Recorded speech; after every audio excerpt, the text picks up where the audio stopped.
tardes a todos, bienvenidos a la tarde de la 24, bienvenidos a MMD. Ya estamos arrancando con todo la tarde. A ver, una aclaración respecto al programa del día de hoy. Como ustedes saben, desde hoy a las 8 de la mañana empezó la veda electoral.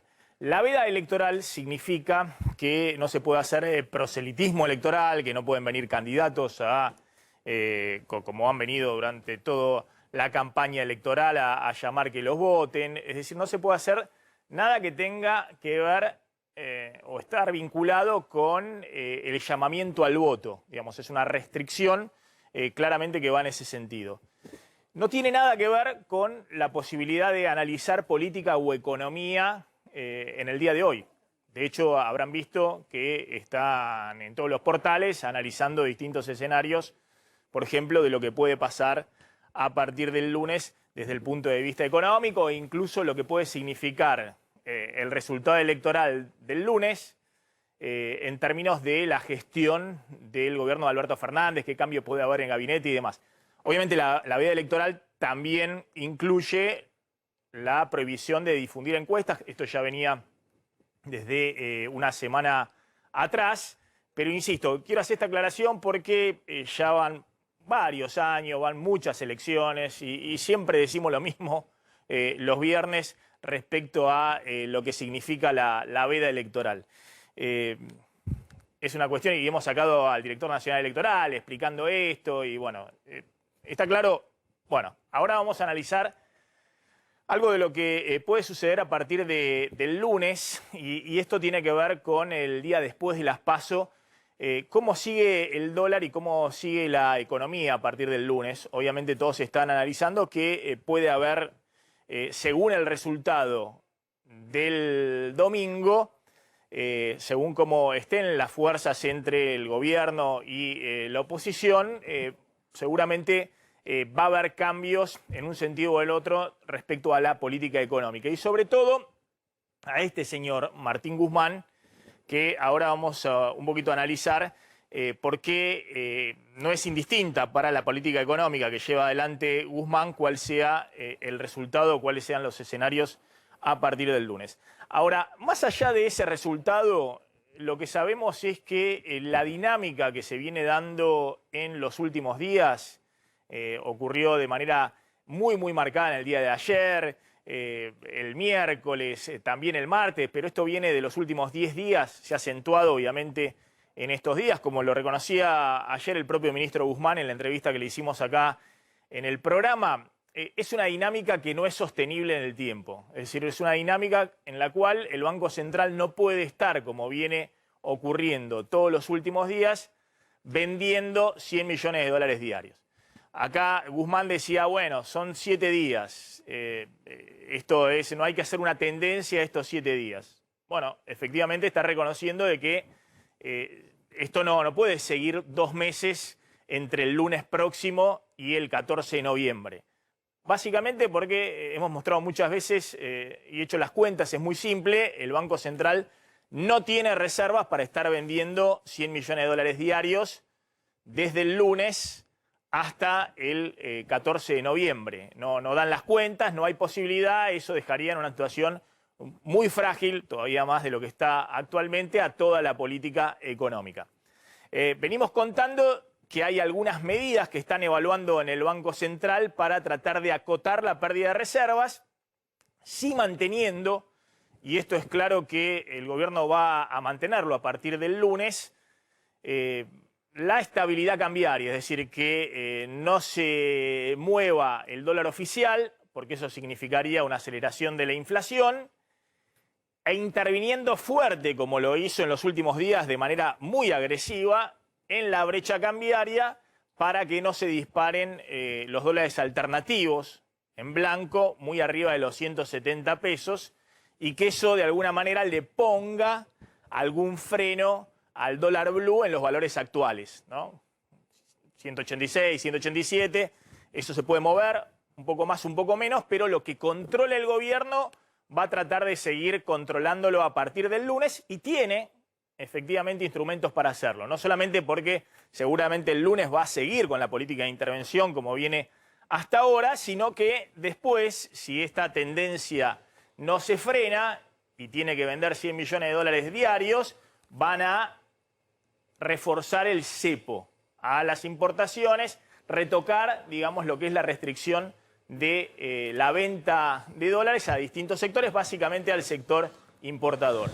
Eso tampoco se puede hacer de manera muy fuerte, porque hemos contado, eso significaría ponerle un palo en la rueda a la recuperación económica, y por eso el gobierno está tratando de priorizar a través del Banco Central, darle todos los dólares que solicitan, por eso han crecido fuerte las importaciones en los últimos meses al sector industrial para que pueda efectivamente producir. La industria, si bien viene en una recuperación y está por arriba del nivel prepandemia, todavía está por debajo del nivel que tenía en marzo del 2018, todavía está con una capacidad instalada, utilizada del 65%, es decir, que tiene una capacidad ociosa muy grande, y lo que está tratando de hacer el gobierno es no cerrarle el grifo de los insumos para que efectivamente puedan seguir produciendo y pueda seguir el sendero de recuperación económica. ¿Qué está pasando en este momento en el mercado cambiario, Claudio? Bueno, un mercado cambiario que por lo menos en lo que respecta al mercado paralelo, el blue, está más bajo que en el día de ayer, 185 pesos en este momento. Acordémonos, ayer a esta hora estaba 188. Se habla en el mercado, pero estas son versiones nada más de que aparecieron, como se llama en el mercado, las manos amigas del gobierno, justamente algunas cuevas, digamos, que después de recibir algunos llamados, aparecieron a ofertar algunos dólares. Discúlpame, es muy sencillo lo que estuvieran haciendo. Vendieron muchísimos dólares en el dólar MEP a 170 pesos, es decir, el Banco Central intervino como nunca había intervenido en ese dólar MEP, que es un dólar que puede utilizar cualquier inversor en el sistema financiero. Como ese dólar está a 170 y había una brecha de 12 pesos, por lo menos 12, 13 pesos con el dólar comprador del dólar blue, bueno, abrieron un poco la canilla para que algunos compren en ese mercado y después vayan y los vendan en el dólar blue a 182, 183. Obviamente eso no se puede hacer, porque vos estás comprando totalmente en blanco, claro, en el dólar MEP dentro del sistema financiero, estás vendiendo, pero llegado el momento encontraron la fórmula también para intervenir no solamente en el dólar oficial o en el dólar MEP o en el dólar contado con liquidaciones o los dólares en blanco, sino que,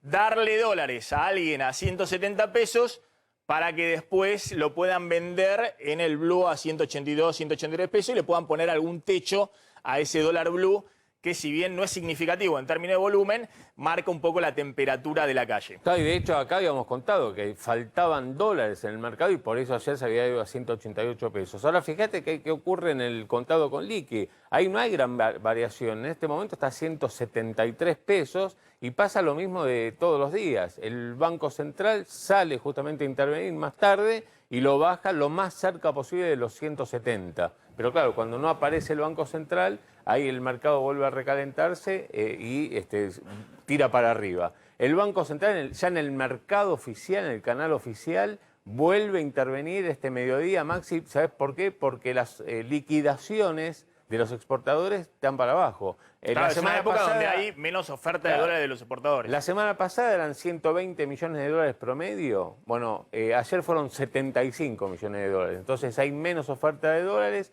así que el gobierno, el Banco Central, para sostener y no subir el tipo de cambio oficial, interviene ahí. Ayer vendió otra vez 90 millones de dólares. Bueno, a ver, rápidamente, voy a dar los escenarios y a ver si podemos enganchar a dos economistas para ver un poquito qué puede pasar a partir del lunes. Ese es el tema y es el ancla de lo que puede pasar no solamente con el dólar, sino con la política económica. Es muy elemental el análisis que se hace y es muy obvio el análisis que se hace, además de que es reconocido por los propios funcionarios respecto a lo que puede pasar a partir del lunes según el resultado del domingo. Ahora va a contar también Claudio lo que están viendo en términos de banco de inversión afuera y es un análisis que no sé si coincide con lo que voy a decir, pero va un poco más o menos en la misma línea. Si el escenario es un escenario en el cual obviamente el gobierno saca algunos puntos de ventaja en la provincia de Buenos Aires, que es lo que van a mirar todos, y no hay grandes sorpresas respecto al resto del país, bueno, es un escenario que le da cierto margen a Martín Guzmán el ministro de Economía para seguir hasta noviembre en una política que ahora vamos a contar. Va a volcar más pesos a la calle, hay algunas medidas de estímulo al consumo, el crédito y demás que se van a hacer, pero manteniendo la prudencia fiscal. ¿Qué significa la prudencia fiscal? Seguir dentro del esquema de la reducción del déficit fiscal y sobrecumpliendo la meta de déficit fiscal de este año prevista en el presupuesto y también las pautas de emisión monetaria. Ese escenario lo mostraría Guzmán, que puede seguir en los 2 meses que quedan hasta noviembre en el timón de lo que él quiere para llegar a la elección del 14 de noviembre y después hacer el acuerdo con el fondo. Y desde el punto de vista cambiario, seguir con este esquema que venimos contando. Mantener muy controlado el dólar oficial, que ni se mueva, y tratar de mantener la brecha cambiaria controlada con una intervención fuerte del Banco Central. Y tratando de ahorrar dólares en la venta en el mercado oficial con alguna restricción adicional, con algún cierre adicional del cupo a las importaciones de bienes de consumo, como estuvimos contando que están evaluando en el Banco Central.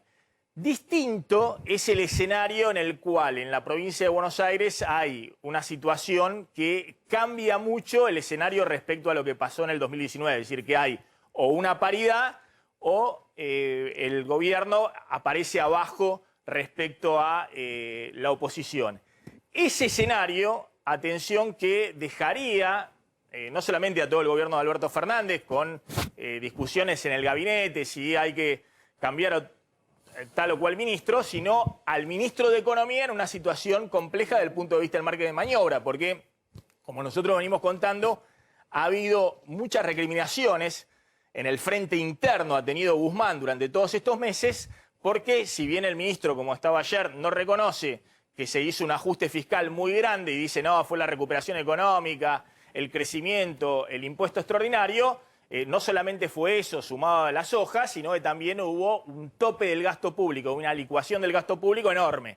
Nosotros contamos que se licuaron las jubilaciones, se licuó los salarios públicos, se licuó el gasto social, todo en términos reales cayó en los primeros 7 meses del año y eso le permitió a Guzmán cerrar muy rápidamente la brecha del déficit fiscal y mínimamente poder controlar la brecha cambiaria como está ocurriendo en estos días. Claramente, si el gobierno no tiene un resultado favorable el domingo, las miradas van a estar puestas, y ayer fue un anticipo lo de Cristina, una Cristina, digamos, una Cristina completamente sincera en su planteo, una Cristina que fue contra la oposición, contra los jueces, contra los medios de comunicación, contra el campo y contra cualquiera que se le pare adelante, incluso contando algunas cosas respecto a cómo el peronismo, y tiene razón Cristina, fue así, con Pichetto a la cabeza, le votaba en el gobierno de Macri hasta el café con leche. Bueno, esa Cristina, ojo que si la situación en la provincia de Buenos Aires el domingo no es favorable para el gobierno, puede plantear, empezando por el ministro de Economía, un cambio respecto a la política económica, básicamente acentuar el gasto público, acentuar la compensación de ingresos a los sectores que vienen perdiendo por goleada por 4º año consecutivo frente a la inflación.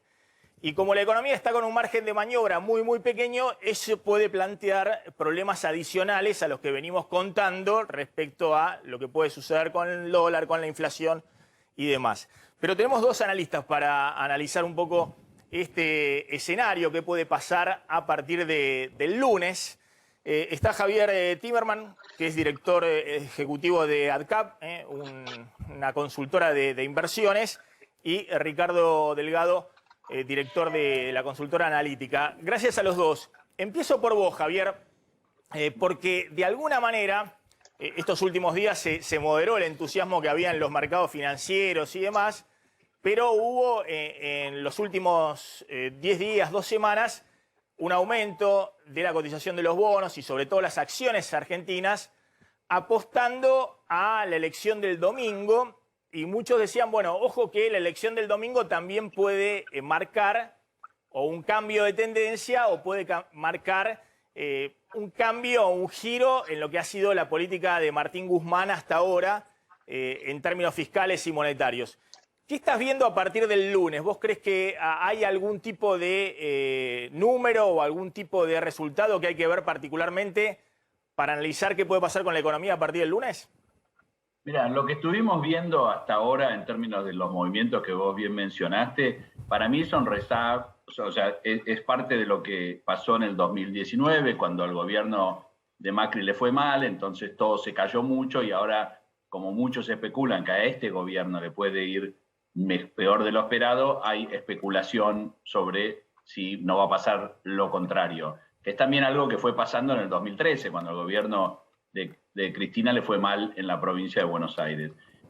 Es un escenario muy diferente al del 2019, el mercado no está comprado, el mercado no hay tanta especulación, el mercado está mucho más cerrado por las medidas que tomó este gobierno respecto a cómo estaba el mercado en la época en el 2019, antes de las PASO, temas de cepo, etcétera, etcétera. Entonces, para mí estos son ruidos electorales. No creo que haya un impacto muy grande, porque cualquier resultado que haya va a tener gente de los dos lados. Por ejemplo, si hay, como vos bien dijiste también, están los que especulan que si al gobierno le va mal, en vez de subir todo, debería bajar porque el gobierno va a ir con todo y va a gastar, etcétera, etcétera, y a lo mejor hasta tira por la borda un acuerdo con el fondo. Yo no lo veo para nada eso, pero hay gente que piensa eso. Y dentro de los que piensan que si al gobierno le va mal, eso sería una oportunidad de compra fenomenal, porque en el 2015 los mercados subieron muchísimo en especulación de que los cambios electorales iban a ser más market friendly. Tampoco lo veo, porque hay mucho escepticismo en general respecto a qué puede traernos la política argentina. No hay mucha credibilidad en general hacia la Argentina en los mercados afuera, eso se nota y hay poco interés. Ahora le pregunto a Ricardo Delgado. Ricardo, el Banco Central no puede seguir vendiendo. Ayer acá decía Guzmán, bueno, pero no son 7 días, esto no es una tendencia. Bueno, tomando las palabras de Guzmán, esto no puede durar más, puede durar una semana más, qué sé yo, 15 días más, pero el Banco Central no puede estar como estuvo los últimos 10 días vendiendo durante 2 meses 100 millones de dólares por día. ¿Qué ves hacia adelante? ¿Puede haber que la dolarización de alguna manera se tranquilice y el gobierno esté en un escenario mejor, que pueda de alguna manera intervenir menos, pero seguir vendiendo dólares para no frenar importaciones? ¿O ves que van a tener que tomar medidas adicionales desde el lunes? Me parece, Maxi, que es claro que el déficit crónico de divisas o de dólares que tiene la economía argentina se pone en juego siempre en estos momentos en donde claramente los inversores, por motivos de precaución, por motivos de cobertura, intentan de alguna manera protegerse ante las eventualidades, como planteaba bien Javier antes, de lo que pueda hacer el gobierno a partir de un resultado electoral que todavía sigue siendo claramente incierto y que, vale la pena recordar, el gobierno pierde, el oficialismo, el peronismo pierde las elecciones de medio término desde el año 2009, digamos, y ese es un dato que me parece que también es relevante a la hora de analizar cómo sigue la película. Ahora, dicho esto, el Banco Central, como vos marcabas, no puede seguir perdiendo, teniendo tal drenaje de reservas a la velocidad que lo viene haciendo en las últimas ruedas, pero ciertamente también hay que decir que en un contexto de cepo, a diferencia de la época de Macri, donde había libre flexibilidad y libre movilidad de capitales con entrada y salida sin mayores inconvenientes, hasta el final, por supuesto, que vino el cepo. En cepo, con restricciones, siempre se puede ajustar más. Se le puede, por ejemplo, vender menos dólares a los importadores. Obviamente eso implica un impacto sobre la tasa de actividad económica, pero bueno, todos sabemos que hay sectores industriales que ya están reclamando al Ministerio de la Producción y al Banco Central que liberen más cupo para poder importar. Y le pregunto a Javier, cuando nosotros decíamos la pregunta es si el resultado del domingo condiciona a Guzmán, ¿no? Más allá de esos escenarios que especulan, bueno, porque el gobierno queda para el 2023 o la oposición y demás. Tengo una pregunta desde el punto de vista de lo que vemos también de la política. Hubo voces de economistas del oficialismo y de algunos sectores en estos meses últimos que cuestionaban a Guzmán y decían, pero che, estamos en una campaña electoral y más allá del discurso y de algunos anuncios y demás, después vemos los números y vos seguís pisando fuertemente y poniéndole un tope al gasto público para que lo licúe la inflación, y del otro lado se ven los ingresos reales de la gente.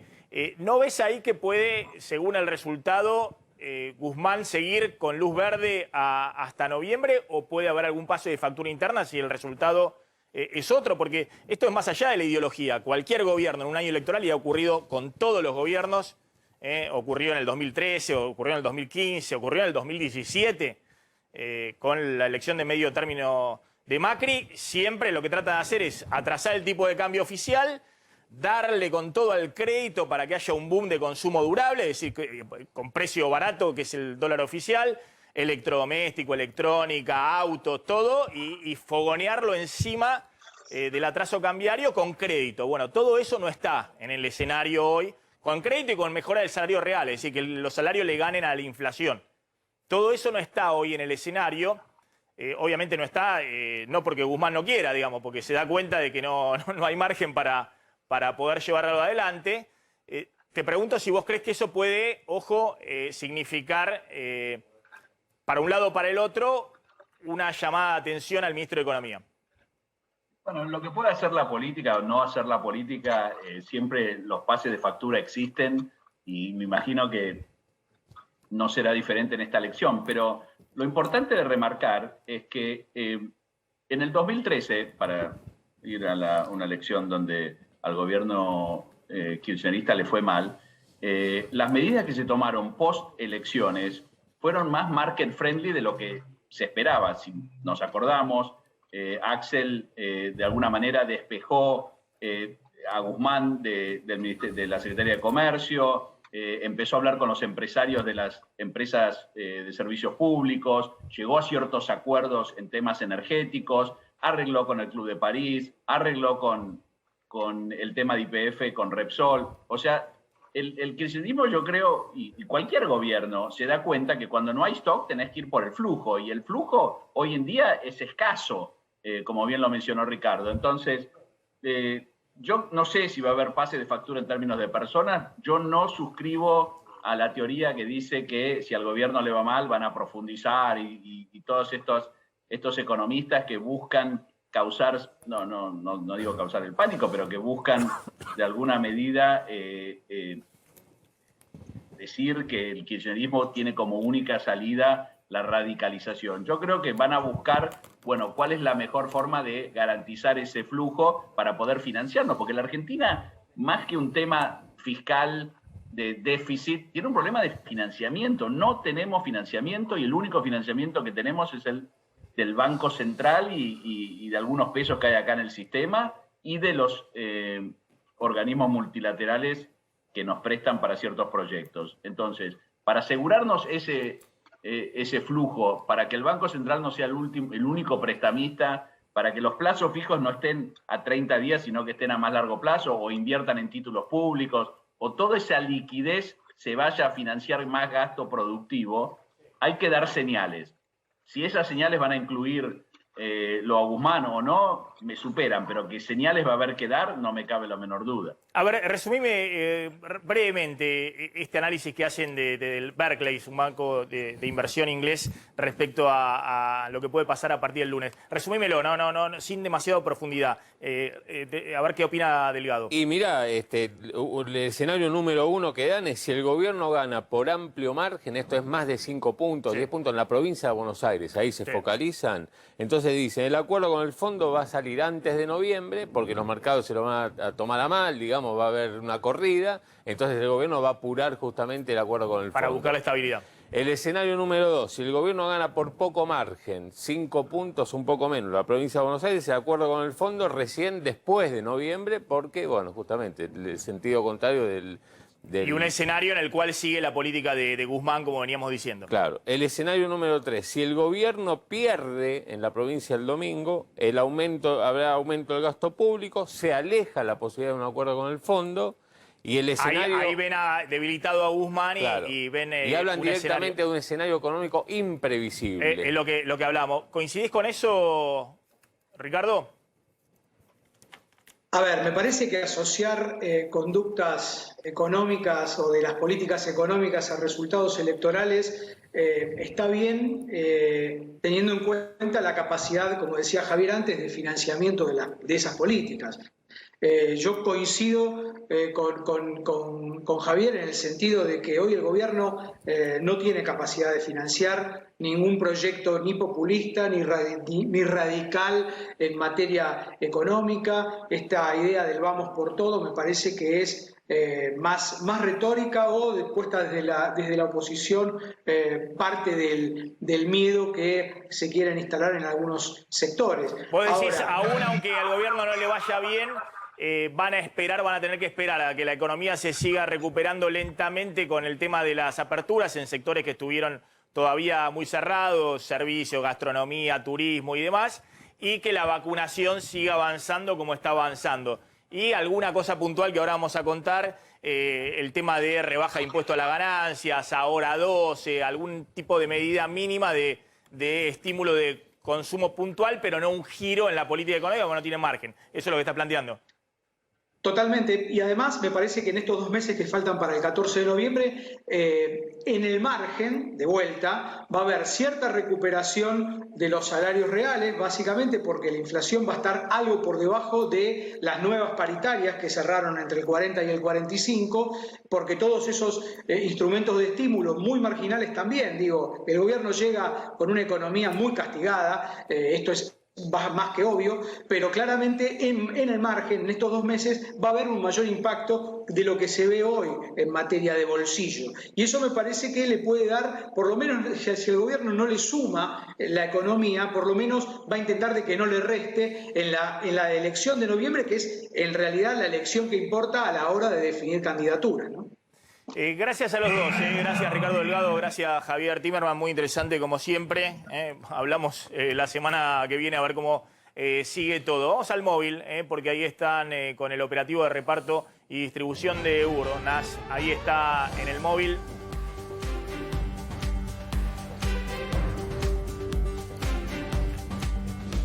Está en el móvil Diego Hola, Nicolás. ¿cómo estás, Maxi? Diego Nicolás Buenas está en tardes. el móvil, sí. Sí, ¿cómo estás, Maxi? Buenas tardes. Estamos en la zona de Montecastro. Vos sabés que aquí hay una dependencia del Correo Argentino, donde se está haciendo este operativo ya de inicio de distribución de todo el material electoral. Observás un dispositivo muy fuerte de la policía de la ciudad, también está la gendarmería. Y mira, vamos a recorrer un poco este lugar porque te quiero mostrar algo que muchas veces no se ve, porque uno cuando llega el domingo al lugar de votación encuentra que ya está todo preparado, que los presidentes de mesa recibieron las urnas, recibieron todo el material, pero hay toda una logística, toda una cuestión previa. Mira, vamos a llegar hasta este galpón, que es el galpón del correo, y observarás una gran cantidad de cajas y también de cartones que están a punto de armarse como cajas.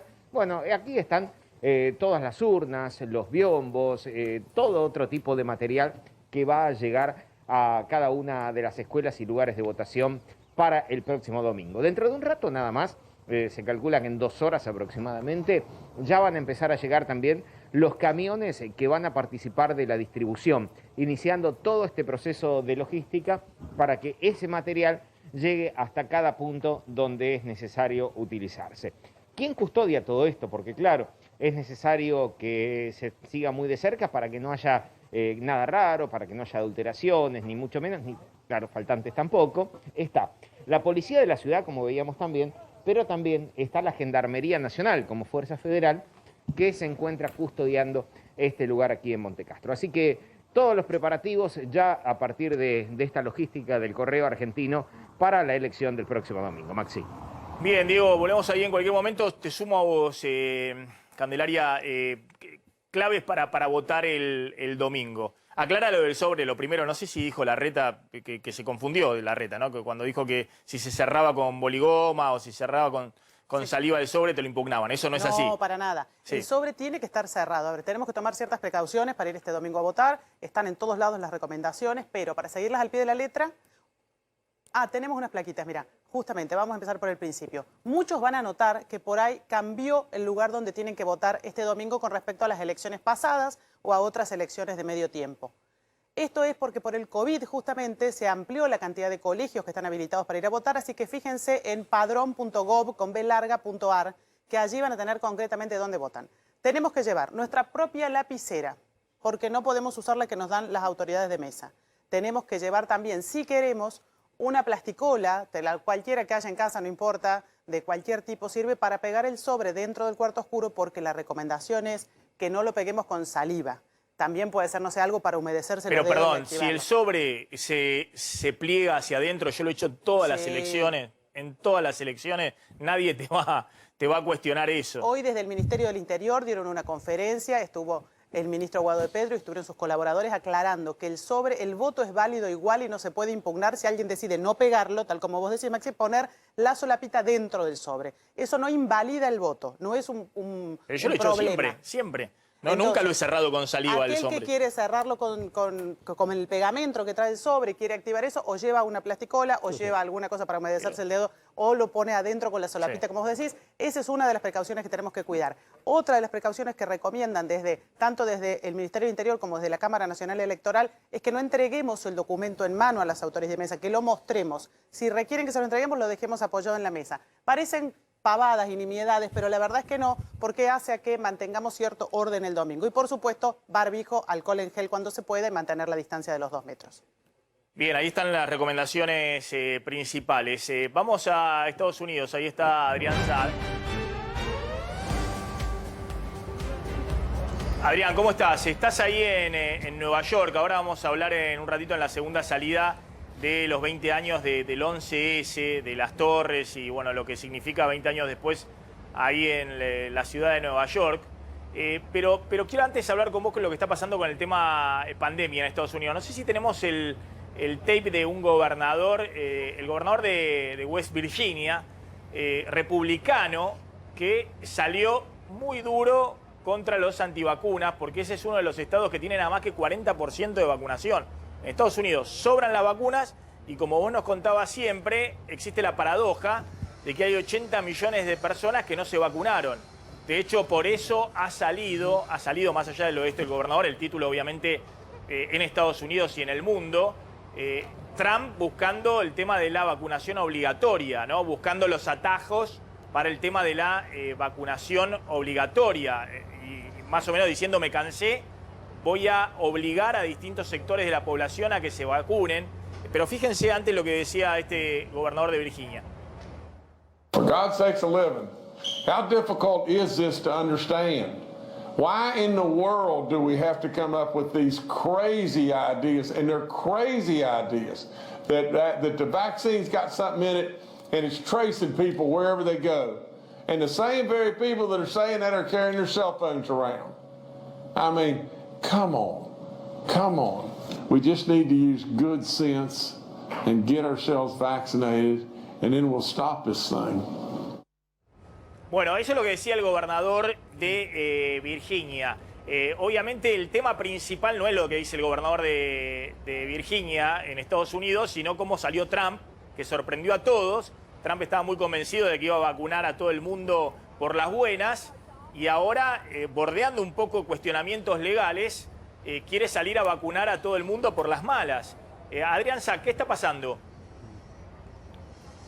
Bueno, sí, como vos bien decías, fue muy explícito el presidente Biden ayer, dijo que se le acabó la paciencia, que ya no podía seguir con este juego de ser bueno, de ser amable, de convencer a la gente de que vacunarse era la salida de la pandemia. Dice, como hay 80 millones de personas que no lo están entendiendo, lo que hizo fue establecer desde ayer que todos los trabajadores federales, todos los trabajadores públicos a nivel nacional sean obligatoriamente vacunados para poder seguir trabajando, sin opción a que, por ejemplo, se hagan un hisopado semanal.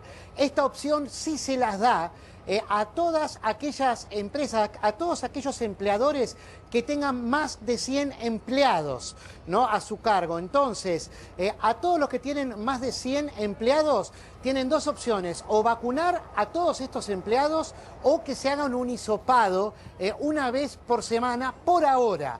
Porque si siguen mal los números de la pandemia, también lo va a ser obligatorio para el sector privado. Pero en el sector público hay 2.500.000 personas que sí o sí tienen que estar vacunados o se van.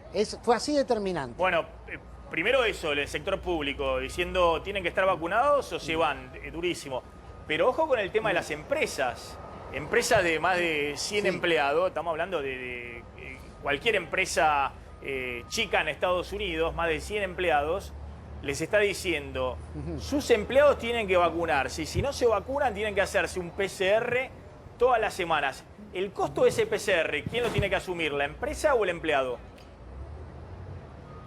No, lo asume la empresa. En este caso se tiene que hacer cargo. Se están estableciendo, digamos, las guías acerca de esto, porque recién ayer se hizo el anuncio. Pero es una presión muy grande, porque imagínense, eso dispara costos para las empresas que obviamente van a presionar a sus empleados a vacunarse, Adrián. No, desde luego. De hecho, eso es lo que fue también por pedido de muchas de estas empresas, sobre todo las empresas grandes, porque cada persona que se interna por COVID les cuesta entre 20.000 y 50.000 dólares la internación, que acá, recordemos, el sistema de salud no es gratuito, o por lo menos no es pagado por el Estado, aunque los tratamientos por COVID en su mayoría sí los estuvo afrontando el Estado. Entonces, teniendo en cuenta esto, hay muchas empresas, entre ellas la aerolínea Delta, me estoy acordando ahora, que, por ejemplo, les hacen pagar del seguro médico $200 más a cada empleado por mes si no están vacunados. Esto es otro tipo de presión que se hace. Y cada vez más empresas están teniendo en cuenta esto, porque para el seguro de salud, lo que sería la obra social aquí, ¿no?, más o menos, es igual que una persona no se vacune a que fume, en cuanto al riesgo que representa y al costo que representa para cada empresa. Entonces, cada vez más se va cerrando el cerco sobre los no vacunados, que muchos siguen realmente muy reticentes, e incluso hay encuestas que dan, hay dos encuestas que dan que cerca de un 70% de los no vacunados sí los obligan a vacunarse, que se quieren cambiar de trabajo. Aunque esto, bueno, cada vez más se va a volver más difícil, teniendo en cuenta justamente la presión que hay porque sean vacunados, ¿no? Bueno, le pido a la producción que el video que mostramos recién del gobernador de Virginia, a ver si lo podemos mostrar completo, porque ahí se ve no solamente el gobernador de Virginia, que es republicano, que dice me cansé, llamando, digamos, a todos que se vacunen en Estados Unidos, que tienen 40% de vacunación, que es bajísimo. Para que se den una idea, la Argentina hoy tiene 80% con primera dosis, más de 18 años. No, el video que envié está todo. Después viene donde está el presentador de la CNN, porque hay una campaña muy fuerte, evidentemente también de los grandes medios de comunicación en Estados Unidos, contra los antivacuna. Quiero que vean el tono del presentador de CNN, vinculando todo esto que vos estabas diciendo, el tema del cigarrillo o la venta de medicamentos libres en Estados Unidos, que es enorme. La venta de medicamentos libres en Estados Unidos es enorme.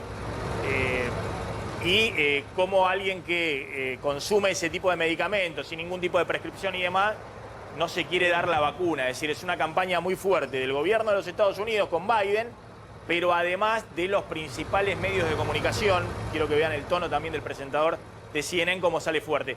Hay 80 millones de personas que no se vacunaron en Estados Unidos hasta ahora, Adrián. Sí. Se calculaba entre 75 y 80. Pero hay estados, o sea, el promedio general es del 54% de vacunados con 2 dosis, ¿no? Si hablamos de la población en general. Si hablamos de la de más de 12 años, que acá se pueden vacunar libremente si tienen más de 12 años. Y de hecho, atención, porque ya hay 2 escuelas, una en California y la otra en Oregon, que hace obligatoria la vacunación para los chicos mayores de 12 años. Esto también es otra campaña que se está haciendo muy fuerte porque al principio había bastante resistencia en obligar a los chicos a hacerlo, pero si se los obliga a tener otras vacunas para poder estar, digamos, para poder ingresar al colegio, porque están incluidas en el calendario escolar, como en la Argentina también, ¿no? Bueno, si eso sucede, ¿por qué no hacerla con la del COVID estando justamente en pandemia? Entonces, teniendo en cuenta estos hechos, estos puntos, cada vez más justamente se está aceptando la obligatoriedad de la vacunación contra el COVID como requisito, ¿no? Era algo impensado hasta hace apenas 2 meses, pero realmente los números no están andando bien porque, como te decía, en el caso de West Virginia, de Virginia Occidental, tienen el 40% de vacunados con 2 dosis, cuando la media nacional es del 54%, y si se tienen en cuenta los de más de 12 años es del 63-64% aproximadamente, o sea, los que se pueden vacunar, ¿no? Entonces, teniendo en cuenta esto, hay estados donde no pueden seguir así porque tienen los hospitales llenos, tienen las terapias intensivas colapsadas con más del 90% de ocupación, ¿no? Entonces, considerando estas circunstancias, en esos lugares justamente hay que hacer lo que se llama mandate aquí, o sea, disposición obligatoria, Ahora, el requisito obligatorio para poder trabajar. Adrián, claro, tal cual como vos decís, seguramente esto va también a desatar todo tipo de litigios legales en Estados Unidos, porque hay también un movimiento fuerte, digamos, de no querer vacunarse, que se avanza sobre la persona y demás. Pero lo que le está pasando a Trump, mirá los datos que vos dabas de algunos estados, que como Virginia, que tienen 40% vacunado con 2 dosis. La Argentina tiene con una dosis 62-63% de la población, con 2 dosis está ahora en el 40% de la población, un poquito más, un poquito menos. Arriba de 18 años están, ahora vamos a mostrar, muy por arriba de esos indicadores, porque la Argentina casi no ha vacunado menores de 18 años, solo ha vacunado 400.000 chicos con comorbilidades. Es decir, que la Argentina está equiparando y superando a varios estados de Estados Unidos. Pero la Argentina es la Argentina. Y a Estados Unidos le sobra vacunas ya desde hace muchos meses, que le sobra vacunas. Por eso está Biden en esta actitud tan dura. Y fíjense lo que decía también de los medios de comunicación, como CNN, no solamente el gobernador republicano de Virginia, salen muy duros con el tema de los antivacunas, porque están viendo que son el país con mayor cantidad de vacunas en el mundo y se están quedando atrás fuertemente en la vacunación. Yo tenía el otro día un gráfico, mirá, no lo vamos a tener ahora para mostrarlo, pero Estados Unidos se ha quedado muy atrás de varios países europeos y demás en la vacunación, siendo que es el país proveedor de gran parte de las vacunas. Fíjense lo que decía este presentador, uno de los presentadores principales de CNN. West Virginia's Republican Governor, Jim Justice, who has been pro-vaccine all along, has just about had it with people who are spreading conspiracy theories in his state. He has had it in his state where less than 40% of residents are fully vaccinated. For God's sakes of living, how difficult is this to understand? Why in the world do we have to come up with these crazy ideas? And they're crazy ideas that the vaccine's got something in it and it's tracing people wherever they go. And the same very people that are saying that are carrying their cell phones around. I mean, come on, come on. We just need to use good sense and get ourselves vaccinated, and then we'll stop this thing. He's right. Come on. You'll take all kinds of shots. My back hurts, this hurts, I'll take that shot. You don't know what's in it. Do you really know what's in it? But you'll take that. I'm in pain, I need to take it. You'll take that, right? You say, you don't even know what's in over-the-counter medicine, but you take that. You don't know what's in that beer you're drinking, but you'll take that. I hear people saying, I'm not taking that because I don't know what's in it, and then they roll, going outside smoking cigarettes. Really? Ahí está. Muy duro, muy duro. Y esto no es solamente este presentador, sino que todos están... Hay una campaña muy fuerte en Estados Unidos con el tema de los antivacunas, en contra de los antivacunas, y tratando de ir... Claro, lo que pasa es que para Estados Unidos tampoco es algo deseable que se termine imponiendo por la fuerza, porque esto va a generar también toda una discusión legal grande, digamos, que vos avances obligando a una persona a vacunarse. Algunos dicen, no, en la Argentina van a poner en el calendario obligatorio las vacunas. No, cuando están en el calendario obligatorio la vacuna de la Argentina, no significa que si vos no te vacunás te van a buscar con la policía o perdés un empleo o lo que fuera. Adrián. Sí, a ver, son situaciones por ahí distintas las de Argentina y las de aquí. En Argentina siempre se usó una política federal, aunque cada provincia no disponía de la administración de las vacunas. Acá nunca había habido todavía una política federal. Claro. Siempre se dejó librado a los estados. Lo que se encargó el Estado Nacional, ya desde Trump, ¿no? Antes de Biden, era justamente de encargarse de fabricarlas a altísima velocidad, de acelerar la investigación, de acortar los tiempos, de conseguir los permisos especiales por parte de la FDA, de los máximos organismos regulatorios, para que pueda hacerse una vacuna en tiempo récord, algo que se hizo sin precedentes, ¿no? Digamos, los grandes logros en ese sentido se consiguieron acá, pero por otro lado también tenés un sector de la población que es muy grande aquí en los Estados Unidos, que cree en teorías conspirativas por lo general, ¿no? Por ejemplo, hay muchos que sostienen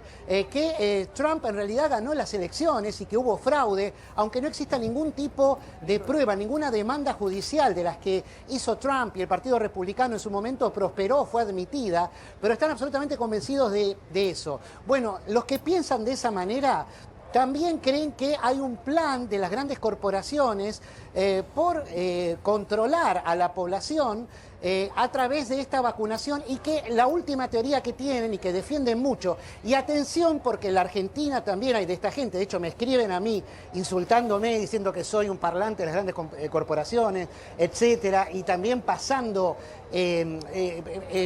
reenviando datos falsos o fuera de contexto sobre daños que supuestamente hace la vacuna. El último grito de los antivacunas es decir que con la vacuna se transmite la cepa Delta, por ejemplo. Así como te lo digo, y aunque no tenga absolutamente ninguna base científica, lo propagan y hay gente que lo cree. Y acá en los Estados Unidos en particular, los que lo creen mucho es gente que está dentro del sistema de salud.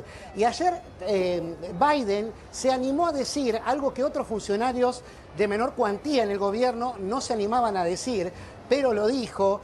Atención porque está haciendo estragos el COVID entre la gente que no se vacuna, que es especialmente gente de color. Así lo dijo con el eufemismo que se usa acá, colored.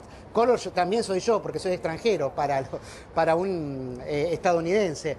Pero se refiere particularmente a los afroamericanos, que de hecho, por ejemplo, en el sistema escolar en Florida, fallecieron 13 el otro día que no estaban vacunados y eran afroamericanos también. Entonces, hay dentro de esta comunidad los pastores de las distintas congregaciones evangélicas, en secreto o en congregaciones cerradas que no salen en los medios, les aconsejan no vacunarse. Y hay raíces históricas para esto, como sucedió en los años 30 en un experimento que se hizo con remedios contra la sífilis, justamente que no se los aplicaban a la comunidad afroamericana y murieron muchísimos. Entonces, con estas bases hay mucha desconfianza hacia lo que hace la ciencia con ellos, ¿no? Con muchos de ellos. Entonces, hay resistencia y en el sistema de salud, digamos, muchos de los que te atienden son afroamericanos y no están vacunados. Ahora ayer Biden dijo, basta de esto, vamos a vacunar a todos en el sistema de salud o no trabajan más. O sea, directamente fue terminante con esto. Es un tema obviamente muy sensible para hablarlo públicamente, para hablarlo en los medios masivos, pero bueno, nosotros tratamos de hacerlo desde acá porque ayer lo dijo Biden, pero recién porque se animó él, podemos hablarlo. Pero exactamente, bueno, mirá, o sea, Adrián, mostremos a pleno esto, mostremos a pleno en pantalla, porque no se va a ver esta curva de vacunación.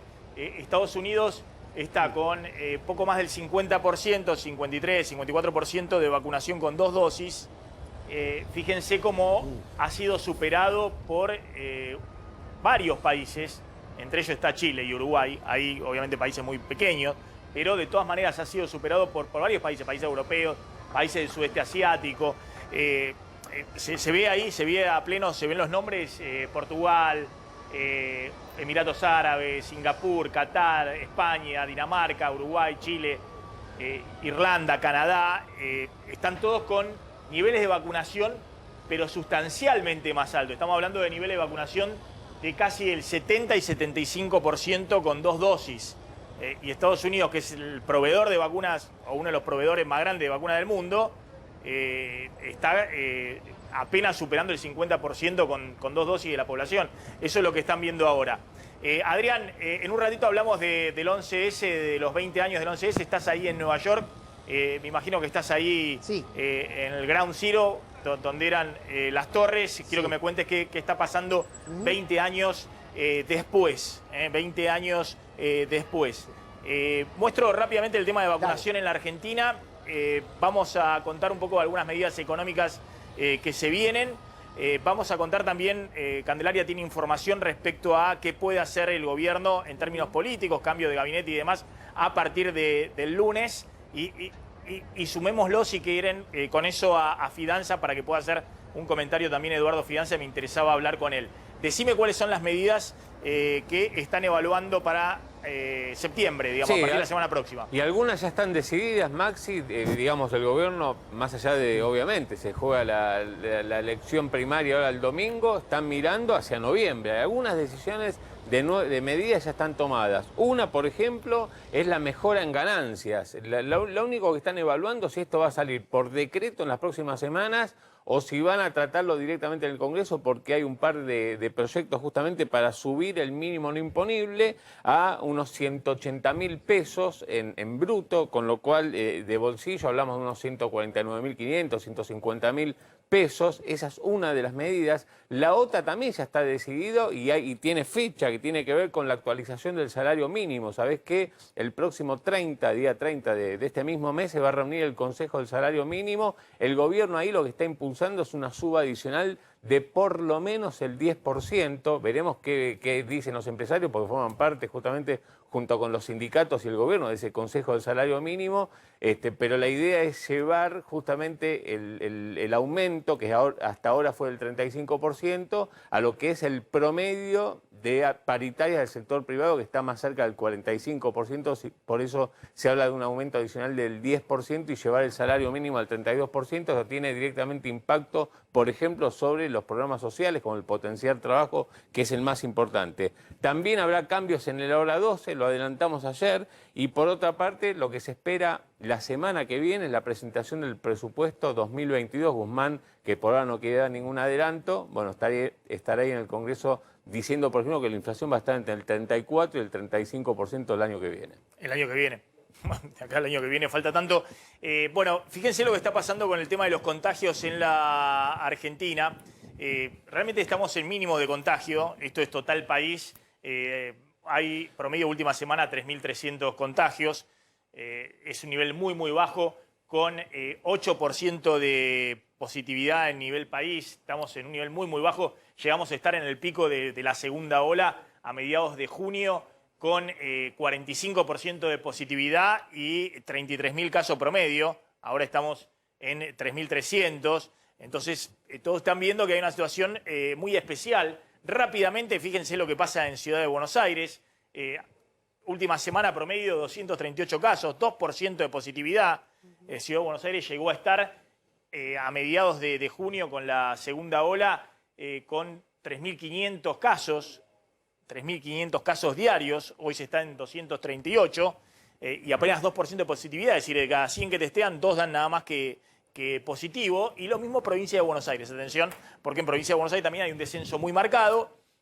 Provincia de Buenos Aires está apenas con alrededor de 1.000 casos, es la próxima placa, 1.000 casos provincia de Buenos Aires, 914 casos promedio última semana provincia de Buenos Aires, cuando en algún momento, en la segunda ola, allá por fines de mayo, junio, estaba en 12.000 casos la provincia de Buenos Aires. Ahora está en 900 promedio diario y 6% de positividad, cuando la provincia de Buenos Aires tuvo positividad del 45%, es decir, a mediados de junio, fines de mayo, testeaban a 100, 45 daban positivo. Ahora testean a 100 y dan 6 positivos. Es decir, hay una baja muy, muy marcada.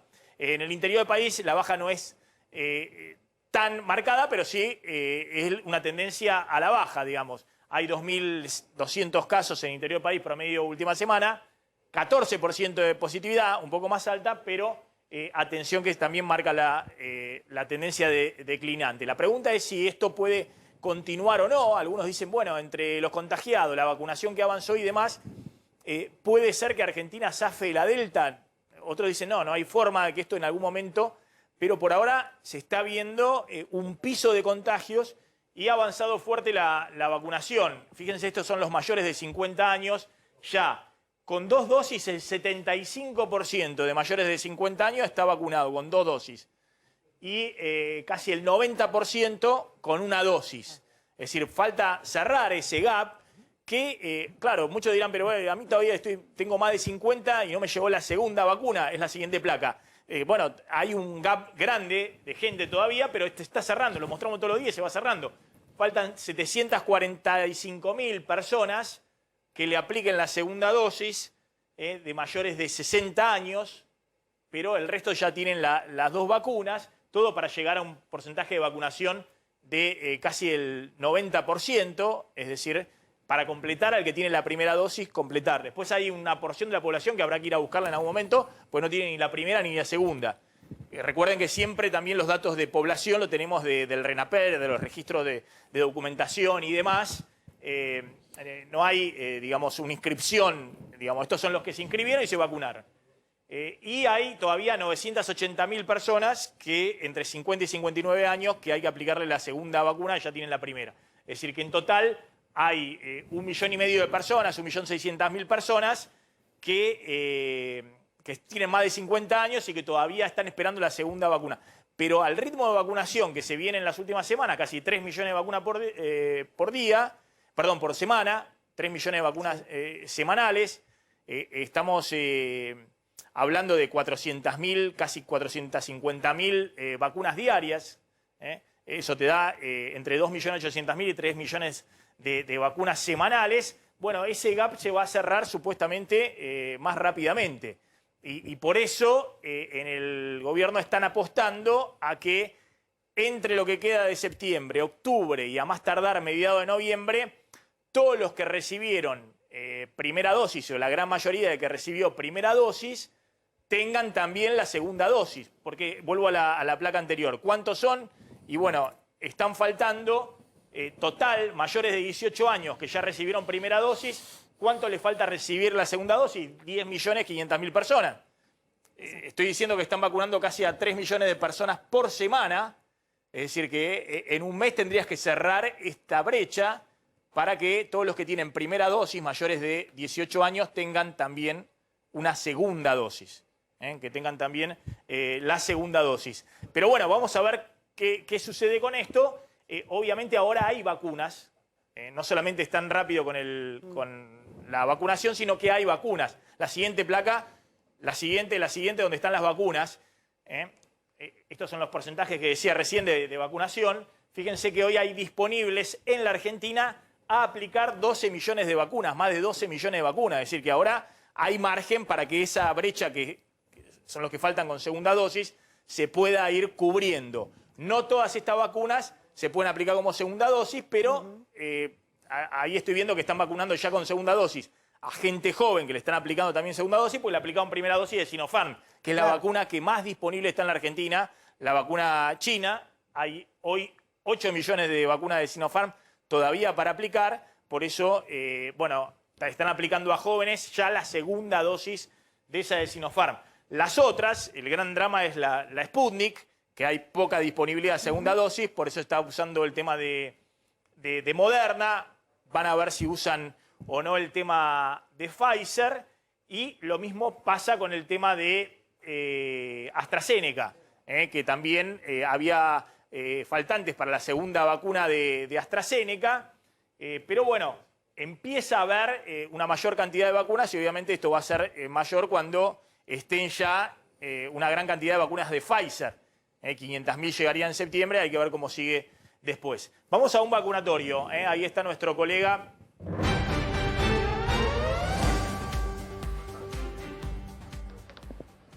Bien. Buenas tardes, Maxi.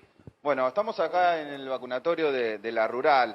Aquí hoy, mira, se han dispuesto 2.424 turnos para adolescentes en riesgo y se les está entregando la segunda dosis, en este caso de Moderna. Aquí van llegando los chicos junto con sus padres, el certificado de la primera dosis y bueno, la asignación del turno pueden ingresar y allí les van colocando la vacuna. En el día de ayer, en toda la ciudad de Buenos Aires se vacunaron 29.866 personas, ¿sí? Entre primeras y segundas dosis. Y por el número que tenemos hasta aquí, lo que nos vienen, por lo menos lo que nos pasan desde Ciudad es 2.170.000 personas ya se aplicaron la primera dosis y hay 1.500.000 que recibieron la segunda dosis. Bueno, el ritmo va creciendo, hay distintas sedes, tiene un formato distinto que el de provincia en este caso, siempre te tenés que anotar para poder recibir la vacuna y después, en este caso hoy aquí, adolescentes, pero hay otras sedes donde se aplica segundas dosis, por ejemplo, en Racing, Usina del Arte, en Boca, en el Parque de la Estación y así en otros, y hay, por ejemplo, las personas de 18 y 59 años pueden ir al Corralón de Floresta, al Ministerio de Salud, al CEMAR 2, al Estadio de San Lorenzo, y allí también se está llevando adelante este plan de vacunación en la ciudad. Bien, Leo Godoy, perfecto. Se ve que hay mucha gente y fíjate que hay mucha gente joven ahora que está yendo ahí a vacunarse. Leo, estos son vacunaciones de segundas dosis, ¿no? Sí. Estos segundas dosis de Moderna y son aquellos niños, adolescentes con comorbilidades. Están completando el esquema de los chicos con comorbilidades de segunda dosis. Perfecto. Exactamente, exactamente. Perfecto. Y vienen aquí a esta sede. ¿Y están aplicando algo más ahí o solo segunda dosis a chicos con comorbilidades Moderna? No, en esta sede, Maxi, solo chicos con comorbilidades, segunda dosis, y se les da la de Moderna en este lugar, pero hay otras sedes en la ciudad donde se están aplicando segundas dosis y hay otros lugares donde pueden ir aquellos que van a recibir la primera, ¿sí? De 18 a 59 años. Perfecto, primera dosis, es decir, donde pueden ir y aplicarse primera dosis. Sí. Bárbaro, Leo. Claro, está dividido por sedes. Sí, lo explicaste clarísimo. Leo Godoy, gracias, muy amable. Bien. Bueno, con estos datos, no sé si está la segunda placa de vacunación. Mostramos que más de 50 ya había arriba del 70% con 2 dosis y 89 con 1 dosis. Pero Argentina está a nivel general de población, creo que 62, 63% con primera dosis y 40 y pico con segunda dosis. Sí. Claramente, de acá a noviembre se puede cerrar esa brecha, es decir, puede haber un 60% de vacunados con 2 dosis en la Argentina. ¿Qué es lo que está ahora faltando en la Argentina? La vacunación de los menores. Claro. Por eso en total de población da máximo 60% con primera dosis y cuando vas a los grupos etarios mayores de 18 años o mayores de 30 o mayores de 40 se dispara la cobertura.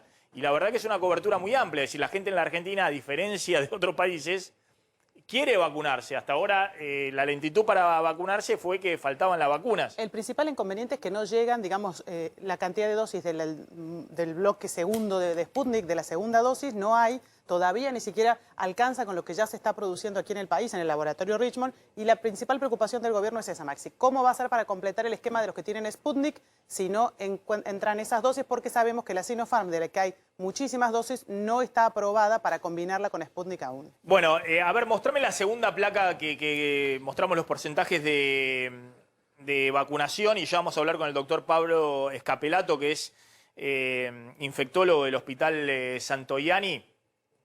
Ahora vamos a estar hablando un poquito de estos datos con él. ¿Qué está pasando ahora con el mercado cambiario? Es la típica cuando no... Claro. Sí. Bueno, Maxi, en este momento 185 pesos el paralelo, lo que comentábamos antes. Apareció alguna oferta justamente de billetes verdes, con lo cual, si comparamos con el día de ayer, hay una baja, porque ayer a esta hora estaba a 188, pero si tenemos en cuenta lo sucedido a lo largo de la semana, bueno, la suba del paralelo fue de 4 pesos. Arrancamos en 180,50, 181, lo estamos cerrando por ahora en 185 y el foco de atención para saber la temperatura de la oferta y demanda de divisas hay que ir al contado con liqui, donde ahí se mantienen 173 pesos con un Banco Central que interviene en ese mercado alternativo e interviene vendiendo divisas en el canal oficial, como viene haciéndolo también a lo largo de la semana con promedio 90 millones de dólares por día. Bien, está el doctor Escapelato, ya lo tenemos al doctor. Bueno, si no hablemos con Fidanza, a ver si podemos hablar un poquito con Fidanza con respecto al tema de los cambios que tenías pensando un poquito en el gobierno. Sí. Contar de las vacunas. Una novedad que me llegó la información por varios lugares diferentes, y es que el gobierno de la provincia de Buenos Aires va a empezar a hacer testeos en los colegios. Van a testear aleatoriamente a alumnos que van a los colegios. Los padres tienen que mandar la autorización al colegio de sus hijos, si están de acuerdo o no que lo testeen. Va a llegar un personal del Ministerio de Salud de la provincia, va a pedir aleatoriamente algunos casos de cada curso y los van a testear. Quieren detectar casos asintomáticos y así prevenir mientras se avanza con la vacunación de los chicos de entre 12 y 18, porque como vemos está demorada la llegada de dosis de Pfizer que entra muy a cuentagotas. ¿Vos tenés algo del tema? Me están pasando acá que hay algunos cambios ya. Sí, algunos cambios en el gobierno ya se están hablando. Sí. Tiene que ver con lo que se dijo que ya se están dando algunos cambios. Ayer en el acto de esto de que los ministros necesitan ministros tercos y fuertes, que fue un mensaje importante que deslizó la vicepresidenta. Ya sabemos que uno de los posibles cambios tiene que ver con el Ministerio de Economía, pero ese es el que más demoraría, Maxi, en llegar, porque no está claro si Martín Guzmán se va a quedar o no se va a quedar. Y los otros cambios tendrían que ver con algunas áreas que las ven un poco quietas. A mí me dijeron que podría venir por el lado de agricultura. ¿De? Agricultura. De tema de agricultura. También me decían que en comercio, en industria, había algunos cambios. Sí. Ahí con directivas que está dando Paula Español, la secretaria de Comercio Interior. Una vez más, perdón, digamos, por la reiteración de gráficos y demás, pero me parece que es interesante verlo. Decíamos, total de población, 62-63% con primera dosis, 40% con segunda dosis. Cuando uno va a los grupos específicos, esos porcentajes son mucho mayores de cobertura. Por ejemplo, la población objetivo, que son mayores de 50 años, incluidos los que tienen comorbilidades y demás, en la población objetivo estás 93% con primera dosis y 63% con segundas dosis. Ahí estás incluyendo todo. Insisto, no solamente los mayores de 50 o más de 60 en realidad, más aquellos que tienen comorbilidades. Es decir, acá tenés una cobertura hoy que es mayor. Pero lo que quería destacar, fíjense que con primera dosis, en la Argentina tiene un nivel, la gente quiere vacunarse. Es decir, no es que queda 20% de la población o 30%, está quedando en la población general porque no podés vacunar a los chicos, porque no habilitaste vacunación para los chicos, o la habilitaste pero todavía estás vacunando nada más que a 400.000 chicos con comorbilidades. Todo el resto de chicos no lo está vacunando. No, todavía entonces, ninguno. cuando lo estés vacunando vas a poder superar ese 60 y pico % que hay con primera dosis. Eso se va a superar holgadamente. Está el doctor Escapelato, infectólogo del Hospital Santoyani. Gracias, doctor, por atendernos, muy amable. No, gracias a ustedes por el contacto. Doctor, estábamos diciendo que ahora sí la vacunación está avanzando de manera más acelerada, hay disponibilidad de vacunas y demás. Está faltando, digamos, la población de menores, pero arriba de 18 años los niveles de cobertura empiezan a ser relevantes. La pregunta es si en este mínimo, en este piso de contagios, hay posibilidad de que la variante Delta no termine disparando todo como ocurrió en Estados Unidos y en otros países. La verdad es que contestar cualquier cosa de estas de modo absoluto es complicado. No obstante eso, la esperanza va por la esperanza racional, no es la esperanza creyendo en la magia, ¿no? Digamos, la esperanza en función de las experiencias que en general se están dando, nos hace ser bastante optimistas en ese sentido. La verdad es que, por otro lado, el punto que creo yo enormemente gravitante en esto, o enormemente importante, lo has señalado recién cuando mostraste las estadísticas. en la que mostrabas que la población con más factores de riesgo está casi, yo no diría universalmente, pero está vacunada de modo muy, muy completo y de modo muy amplio. Y la verdad que esto no es un detalle, o no es un detalle menor, sino que es un detalle importante, porque ciertamente, si bien vemos que la enfermedad puede impactar de modo grave en cualquiera, en aquellos en los que nos quedó absolutamente claro que frecuentemente, no de vez en cuando, frecuentemente produce infección grave, son esas poblaciones vulnerables.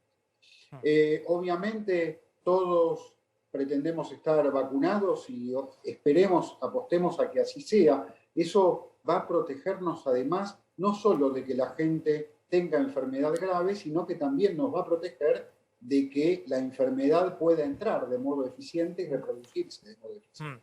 Así que esperemos que la tendencia siga en ese sentido. Doctor, las vacunas estas que están llegando de Pfizer, llegaron 100.000 y van a llegar hasta fines de septiembre 500.000 en total, y tengo entendido que, no sé, siguen ratificando que entre octubre, noviembre y diciembre se completarían 20 millones. Es muy ambicioso porque la verdad que sería más vacuna de que cualquier otra que ha llegado. Creo que la que más llegó, que fue la Sinopharm. Las vacunas de Sinopharm, llegaron 18 millones, pero esto desde principio de año. Pero las vacunas de Pfizer, ¿habría que usarlas para empezar ya a vacunar más masivamente menores de 18 años? ¿O se pueden...? Tengo entendido que no hay ningún estudio que complemente acá en la Argentina con Pfizer, Sputnik o AstraZeneca. No, la verdad es que no hay en la Argentina ni en ningún lado estudios que contemplen completar, por ejemplo, Sputnik con Pfizer. No tenemos información. Si yo le tengo que decir lo que creo, la verdad es que desde un aspecto racional, todo hace pensar que son estrategias posibles. Pero el hecho de que sean estrategias posibles no es sinónimo de que deban ser aplicadas, porque hasta cuando no hay, digamos, hasta el momento en el que no tenemos datos que nos den relativa tranquilidad o importante tranquilidad respecto a la seguridad de estas estrategias, no se deben utilizar masivamente. Así que entiendo que estas dosis irán para vacunar a aquellas personas que son población blanco para completar con las 2 dosis de la misma vacuna, en este caso de la vacuna de Pfizer. Doctor, gracias, muy amable. Ahí estaba el doctor Pablo Escapelato, infectólogo del Hospital de Santoianni. A ver, vamos con el tema ventas online, que hay cambios, atención con el tema de ventas online, y ya vamos a ir con Adrián Sack de nuevo a Estados Unidos. Atención porque se cumple mañana 20 años del 11S, que ha cambiado ahí en Estados Unidos cómo están recibiendo en el país. Obviamente mañana es una gran conmemoración en Estados Unidos. Bueno, Maxi, acá lo que hizo el gobierno en las últimas horas fue adaptar la ley de góndolas a lo que es la venta de los supermercados online.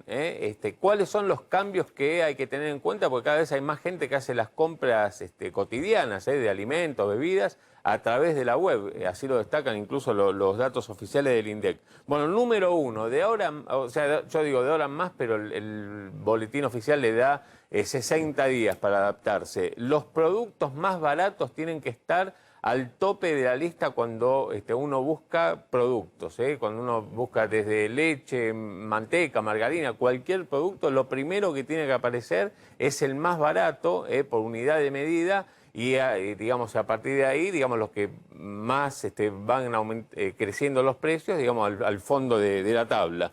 Los productos deben mostrarse, dice el boletín oficial, con neutralidad, sin destaques o leyendas promocionales. ¿Sabes que los supermercados, cada vez que venden o ponen en oferta sus productos cuando lo hacen online, hacen lo mismo que hacen cuando uno va al salón de ventas, que, bueno, justamente ofrecen los que más les conviene vender, los que más margen de rentabilidad les deja, primero que otros, o le da mayor amplitud. Bueno, ahora más, todos tienen que estar justamente con el mismo destaque, e incluso más, los más baratos, los productos más baratos van a llevar una especie de sigla o sello de la Secretaría de Comercio Interior, que vas a tener que estar autorizado previamente justamente ahí por esa dependencia. Otro cambio es que deben destacarse, cuando uno se mete, esto es todo venta online, cuando uno se mete en la página del supermercado debe estar identificado cuáles fueron aquellos productos que fueron fabricados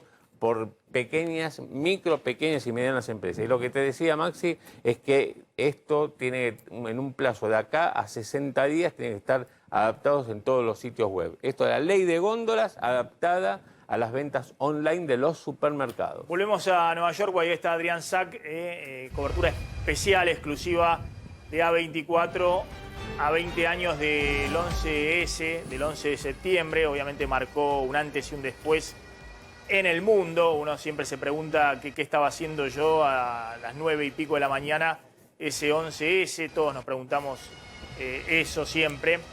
Adrián, contanos, estás en el lugar, contanos, bueno, cómo se vive los preparativos para la conmemoración que se va a hacer mañana. Bueno, justamente me estaba moviendo de aquí del Ground Zero. Aquí a mis espaldas están las fuentes conmemorativas, el homenaje, el memorial, como se dice en inglés,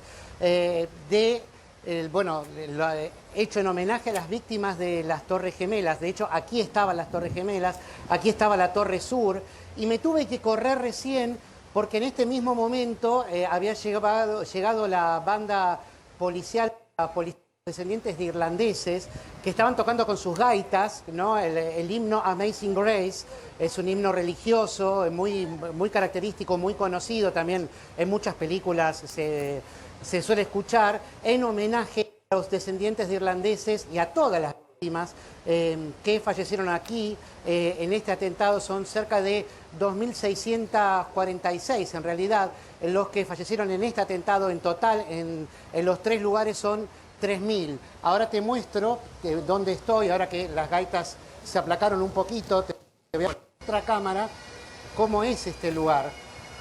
Aquí estaba la Torre Sur y aquí se hizo esta fuente con los nombres de todas las víctimas fatales de este atentado, donde murieron 4 argentinos y están los nombres de estos, 5 argentinos. Y están los nombres de estos argentinos. ¿Ves? En esta fuente, aquí estaba la Torre Sur de las Torres Gemelas. Los gaiteros irlandeses están enfrente. Es impresionante. ¿Ese era el espacio de la torre? Sí. Este era el espacio de la Torre Sur. La norte tiene una fuente idéntica, ¿no? Y aquí están los nombres, para que veas, de estas 2.646 personas que fallecieron.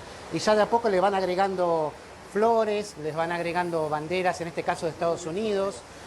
Y tenemos realmente, ¿no? Es una postal tremenda. Es impresionante, sí. Teniendo en cuenta que al día de hoy, hay 1.106 personas que murieron aquí, en este lugar, que no pudieron ser identificadas, que no se encontró, o sea, no se encontraron restos, los restos no fueron identificados.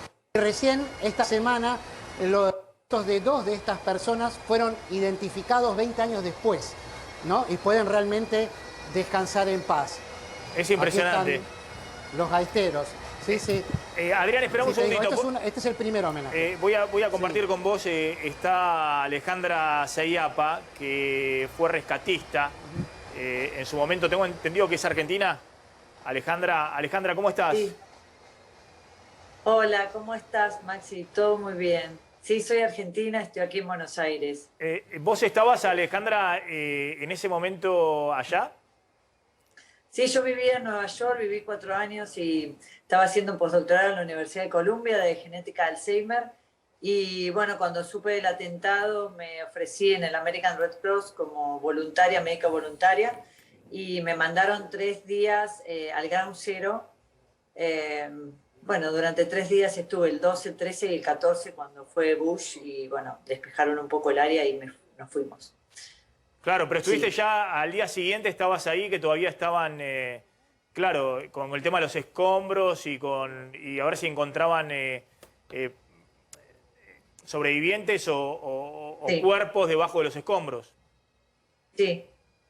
Sí, lamentablemente para el momento que fui ya se hablaba que no iba a haber sobrevivientes y para nosotros era como era negarnos a sentir que eso podía ser realidad, ¿no? Y bueno, lamentablemente sí, no se pudieron rescatar vidas debajo de los escombros, y más allá que quizá, había y no pudieron ser rescatadas. Claro. Sí. ¿Y qué sentías en ese momento, a horas de que se produjese el atentado, digamos, porque realmente estaba el mundo conmocionado, no se terminaba de creer, mientras estamos mostrando las imágenes en vivo, y no sé si viste ahí el memorial, sí, que es muy impresionante, que está mostrándolo ahí también Adrián Sack. Sí, yo durante muchos años viajé mucho a New York, y cada viaje mío era ir viendo el avance de la limpieza del área de Ground Zero. Y había hecho una promesa a mi niña cuando vi el proyecto en un museo que había al costado, ¿no?, previo a este actual, que cuando estuviera la Torre Freedom iba a llevarla, iba a subir había estado sobre las Torres Gemelas, iba siempre a bailar al bar del 106, 107, que era la noche latina los miércoles, así que conocía muy bien las Torres Gemelas, estudiaba cerca de ahí, al principio, mis primeros 2 meses en New York, y bueno, después había estado sobre sus escombros paradas, y para mí pararme cuando estuviera esa Torre de Libertad era una manera de creer en la reconstrucción, ¿no? No importa qué destruidos estemos, podemos reconstruirnos en distintos aspectos de la vida, y bueno, y en lo que significaban para mí las torres. Así que a ese área he ido muchas veces, he visto el museo, he visto las fuentes, inclusive ahí donde mostraba Adrián, no sé si lo mostró, pero está el Survival Tree, que es un árbol, el único árbol que sobrevivió. Es uno de esos árboles que está, creo que del lado donde estaban recién tocando la banda, y era como un icono de sobrevivir, ¿no?, de la vida, porque era un arbolito que quedó ahí, el único que quedó como parado, y sé que lo llevaron, lo trasplantaron, lo cuidaron, y cuando años más tarde, es uno de esos, sí, cuando años más tarde se abrió el memorial, plantaron ese árbol, y es un icono de vida, ¿no?, de sobrevivir, de la vida que sobrevivió a tanto dolor y a tanta tragedia. Amo ese lugar, para mí es un punto de mucha energía, y la última vez que fui a New York fue en 2016, así que estuve ahí, y siempre es muy profundo el sentimiento, la energía de ese lugar en algún punto es maravillosa, es una energía muy profunda. Sí, Adrián sí. está ahí, te puede contar, realmente no es un lugar cualquiera en el mundo, es una energía de mucha angustia, de mucha muerte, de gente imaginándose lo que eran esas torres, pero los que tuvimos el privilegio de verlo, la magnitud era increíble. Y hay mucho sentimiento humano, ¿no?, mucha compasión por las víctimas, por lo menos es lo que queda en mí, y lo que veo cada vez que voy ahí. Claro. Es muy profundo. Impresionante, aparte lo que vos contás, que ibas los miércoles a la noche a bailar junto con otros latinos ahí que estaban estudiando en Nueva York, y bueno, después ir a horas del atentado donde no había quedado nada, o había quedado sí un escenario de guerra, absolutamente un escenario de guerra. Sí, es un escenario, era una catástrofe. En el corazón de Manhattan, ¿no? Y uno de los símbolos más grandes de Nueva York. Impensado totalmente. Y aparte que éramos todos civiles creo que son más de 60 países que hay víctimas, y tenemos 5 víctimas argentinas, y te quería contar algo que en eso yo fui al año, cuando fue el primer aniversario, y una de las cosas que había, por eso era tan importante hacer el memorial, la gente juntaba piedritas y hacía como pequeñas montañitas, y ponía una foto y velas, y hacía sus duelos, porque como bien decían, muchas de estas personas no tienen ni cuerpos, ni ADN, ni han podido ser identificadas. Y yo junté muchas de esas piedras queriendo compartirlas con alguna familia. Pensé que quizá alguna familia argentina que no estaría allá nada, podría quererlas, ¿no? Para darle ese sentido a las piedras de esas vidas, de esas historias que ya no están. Y 20 años más tarde, mañana, conmemorando este día, vamos a tener, no sé si es privilegio o qué, pero conocí a familiares de dos víctimas de Guillermo Charkov y de Pedro Grisham, y nos vamos a encontrar desde el lugar, ¿no?, de un rescatista y del lugar de familiares que perdieron a un ser querido. Así que siempre digo que esta historia de las Torres Gemelas es como que pasaron 20 años y siguen vivas en el corazón de muchos de los que tuvimos un paso por ahí, ¿no? Es como Está que clarísimo. el Never Forget, que es el eslogan, es como que no se pierde, ¿no? Es como que está ahí. Alejandra, te agradezco, la verdad que muy elocuente lo que estás contando y es tal cual así, ¿no? No olvidar. Alejandra, muy amable, Alejandra Seiapa fue rescatista ahí en Las Torres a horas de producirse el atentado. Adrián, bueno, contanos cómo cierra esto mañana, cuál va a ser la actividad principal. Ya estamos viendo que hay mucho movimiento y ya están los homenajes en marcha.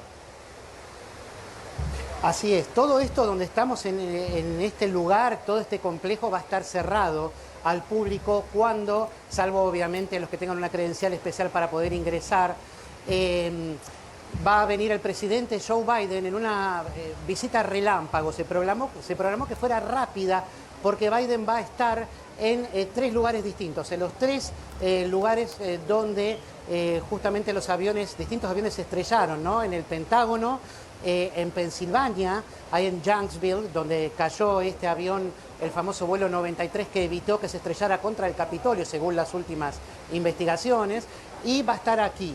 Aquí hubo un petitorio de 1.800 firmas de familiares de las víctimas que pedían que Biden no viniese acá.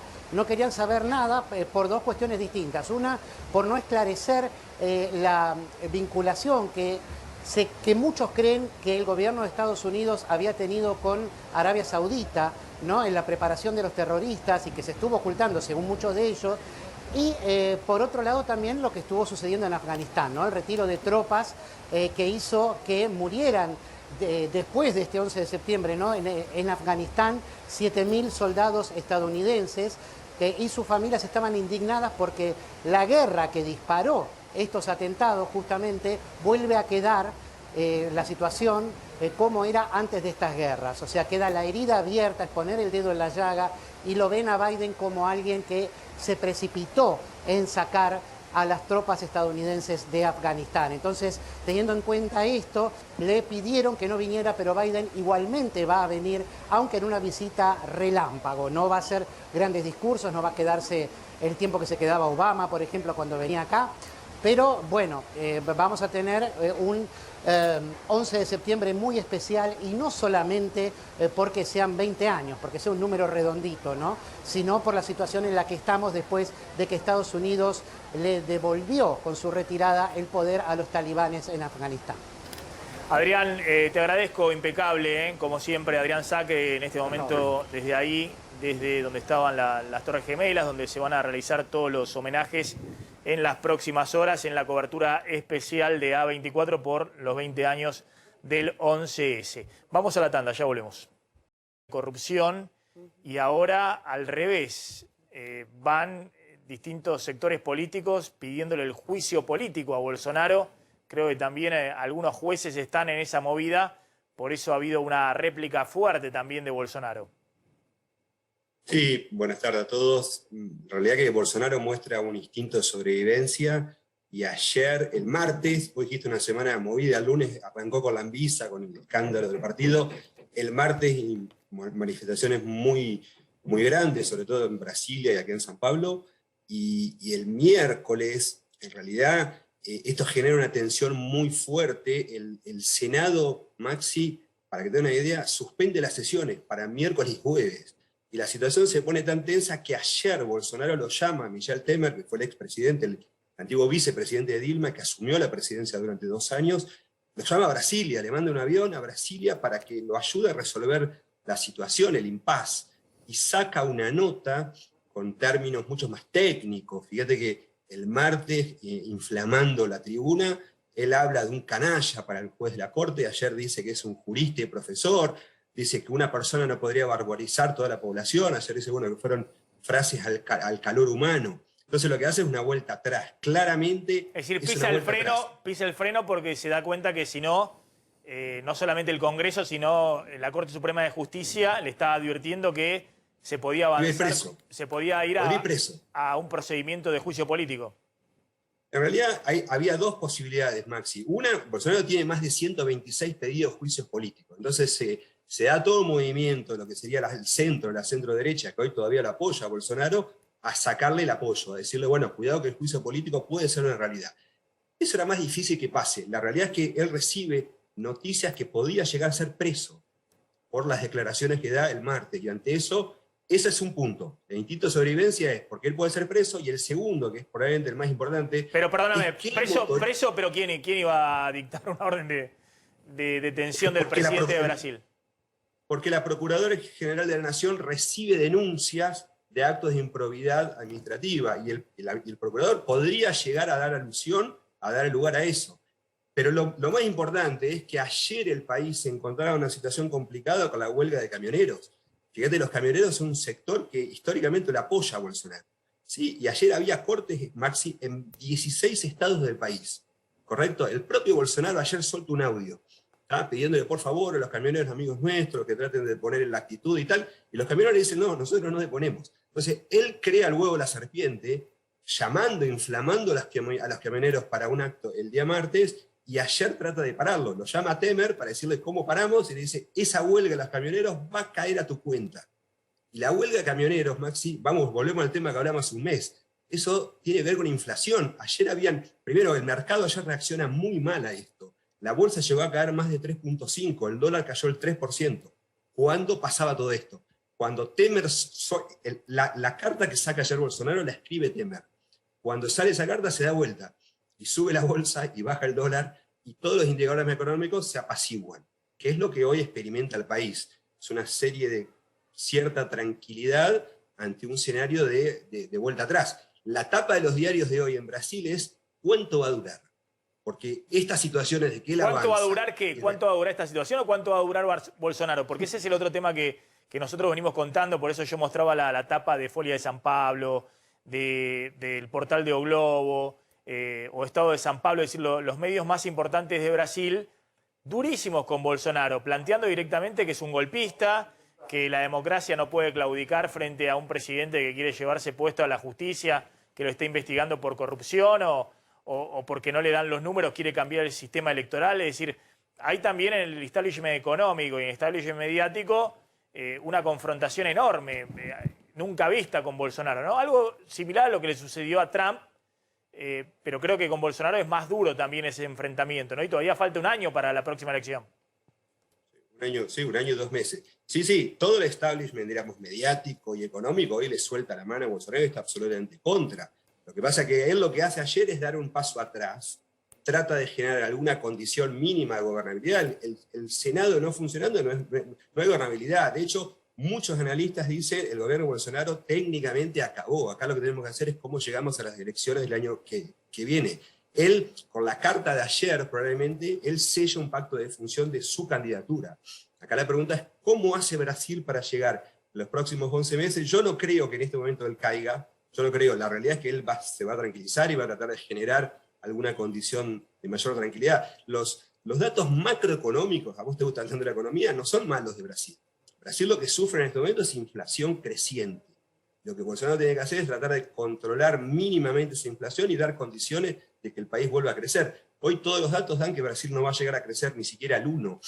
No llega al 1. Los datos dan que Pero Brasil se le aceleró la inflación, que estaba en el 6%, ahora ¿cuánto están? ¿En 8% anual? Una cosa así. Lo que pasa es que se le aceleró...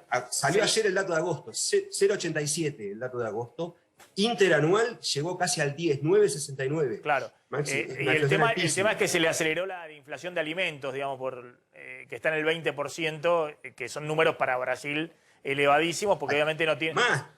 Maxi, la carne 30, el pollo 40, el combustible el 40. Entonces, esta es la situación, digamos, la situación real. Te hago una muy breve respecto a vos, estás con todo el tema de sondeos de opinión ahí en San Pablo y demás, tenés una consultora.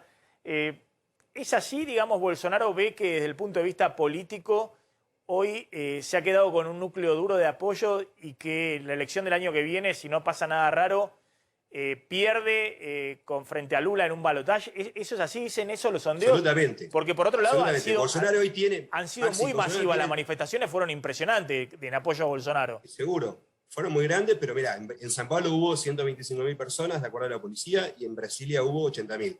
Se decía que en San Pablo iba a haber 2 millones, ¿sí? Hubo el 6%. Sí. Y se decía que en Brasil iba a haber 1 millón, y hubo 80.000, hubo el 8%. No es despreciable, es muchísima gente, y configura un colectivo muy grande. La aceptación de Bolsonaro, Maxi, hoy está entre el 21 y el 24%. Si él consolida ese dato, llega a segunda vuelta, pero no gana. El índice de rechazo de Bolsonaro hoy está en el 64%. Entonces, con esos datos hoy Bolsonaro llegaría al segundo turno si consigue consolidar su tropa, porque en realidad la vuelta atrás que él hace desmoraliza enormemente su tropa, ¿sí? Entonces, hoy hasta habría que ver los próximos sondeos, la semana que viene, cuando salgan, si él va a conseguir mantener este 25% de apoyo, porque muchos los ven como que él en la pulseada contra la Corte Suprema acaba yendo para atrás. Bien, es un tema complicado Brasil, porque lo que pasa en Brasil obviamente siempre tiene impacto, sobre todo desde el punto de vista económico, en la Argentina, así que lo vamos a seguir atentamente. Eduardo Sinkoski, gracias, como siempre, muy amable. Vamos volando a la tanda y ya volvemos, vamos a ir a Miami a ver qué está pasando ahí con los argentinos que todavía están por ahí, y con el tema también contagio y vacunación en Miami, que ha sido una de las ciudades donde han viajado de todo el mundo y sobre todo Latinoamérica a vacunarse, y tiene de los más bajos niveles de vacunación todo el estado de la Florida de Estados Unidos. Tanda, ya volvemos. Bueno, sucedió algo, a ver, contá bien vos. En la ciudad de La Plata, sí. Porque un joven no binario que además sufre de Asperger y tiene un grado de autismo, estaba colaborando con su mamá, esto fue el día lunes en La Plata, a que se mudara la mamá. Y unos vecinos empezaron a agredirlo a él, agrediéndolo violentamente por su condición de no binario. ¿Qué ocurrió? Esto trascendió, tomó curso en las redes sociales, y recién el presidente ha dado toda su solidaridad con Winfried Fallon Noriega, así se llama el chico, porque vio este video que estamos viendo y dio orden al Ministerio de Géneros para que actúe ante la justicia y puedan identificar a quienes lo agredieron a este chico el otro día que estaba con su mamá. Y agredieron también a la mamá. Él se interpuso para que no la golpearan a la madre. Ahí se veía que le estaban pegando, no sé, en el video, la verdad que es muy impresionante. Muy impresionante, mirá cómo quedó. Terrible. Terrible. Tremendo. A ver, vamos rápidamente, está Lucía Ugarte. Lucía, ¿cómo estás? Un gusto, como siempre. Estamos en los minutos finales del programa. Contanos, Lucía, bueno, ¿qué se puede contar desde ahí, desde Miami? Tema vacunas, temas argentinos todavía allá varados. Mira, Maxi, justo estaba mirando para abajo porque estaba chequeando las últimas novedades. Recién hoy viernes a la mañana acaba de fallar el distrito número 1 de la Corte a favor del gobernador DeSantis y sigue la batalla legal con el uso de barbijos o no en los colegios. Mirá vos. Pensemos que los colegios, los chicos volvieron a las clases y lo que pasa es que los chicos usualmente, bueno, no les afecta tanto el COVID, en su mayoría, en algunos sí, el COVID o la variante Delta, las distintas variantes, pero se vuelven foco de infección porque vuelven a sus casas y transmiten a los familiares, a los abuelos, y a personas mayores que sí tendrían que tener cuidado con este tipo de variantes. Entonces hay una batalla ahí legal. Hoy la Corte acaba de fallar a favor de DeSantis, pero hay 67 distritos escolares en la Florida que están igualmente en contra. Los padres se quejan, quieren proteger a sus hijos y piden por favor que usen las mascarillas. Hay padres con niños con discapacidad que también se unieron a reclamar este derecho, porque si no estos chicos no van a poder volver al colegio porque pueden tener de verdad unas dificultades muy graves si llegan a contagiarse con estas variantes. Y ayer mismo el presidente Joe Biden ya activó los fondos federales para poder suplir esta falta de salario. Porque ¿qué dijo DeSantis? El gobernador dijo, si van a obligar a usar barbijos, les vamos a recortar los salarios a los maestros y a los distritos escolares. Imagínate que esto escaló a esferas federales y bueno, ahí la verdad que que tener mucho cuidado. De hecho, la variante Delta está afectando inclusive a gente vacunada. Lamentablemente, bueno, el marido de Ana Rosenfeld, la abogada argentina, está en estos instantes internado en Mount Sinai, en uno de los hospitales más prestigiosos de la Florida, y él ya tenía las 2 dosis de Pfizer. Entonces, enciende la alerta a que esta variante está volviendo a encender las alertas amarillas y rojas en la ciudad, Maxi. Lucía, ¿sigue así el tema de la vacunación con un nivel bajo en Miami, donde sobran las vacunas, pero hay una parte de la población que no se quiere vacunar? Esto a cuenta de, contamos más temprano, de que Biden salió con todo diciendo que va a exigir obligatoriedad de vacunación a agentes federales, bueno, a empresas con más de 100 empleados y demás. ¿Siguen con baja vacunación ahí en toda la zona de Florida y Miami? Sí, sigue casi un 40% de personas que deciden no vacunarse. En el caso de los chicos también se compartió un censo entre los chicos de 2 a 17 años. 1 de cada 4 adolescentes está vacunado. O sea que hay 3 chicos que están yendo al colegio, están compartiendo comedores, aires libres, y no están vacunados, no sabemos si por decisión de los padres o por ellos mismos. Así que lamentablemente las vacunas están, pero no se las quieren dar. Y finalmente contame, ¿qué pasa con los argentinos varados ahí en el exterior? ¿Ya se ha agilizado el trámite para regresar a la Argentina? A ver, están volviendo los vuelos. Lo que sí suele pasar es que uno llega al aeropuerto y cambian estos horarios de un día para el otro. Hay personas que les están cancelando los vuelos. De hecho, me acaban de comentar una persona que en 3 semanas le retrasaron su vuelo, a otra persona desde Argentina 1 mes. Están habiendo como muchas variaciones que no tienen ningún sentido ni lógica realmente muy fundada. Uno tiene que estar chequeando su check-in, su horario de salida y ver si realmente sale o no. Y lamentablemente sí te bajan a veces de los vuelos. Escuchamos argentinos que van al aeropuerto, se quedan esperando a subirse a los vuelos subsiguientes y no tienen éxito. Así que lamentablemente está todo desordenado, pero están volviendo. Bien, Lucía, obviamente ahí en Miami, no sé si en el consulado y demás,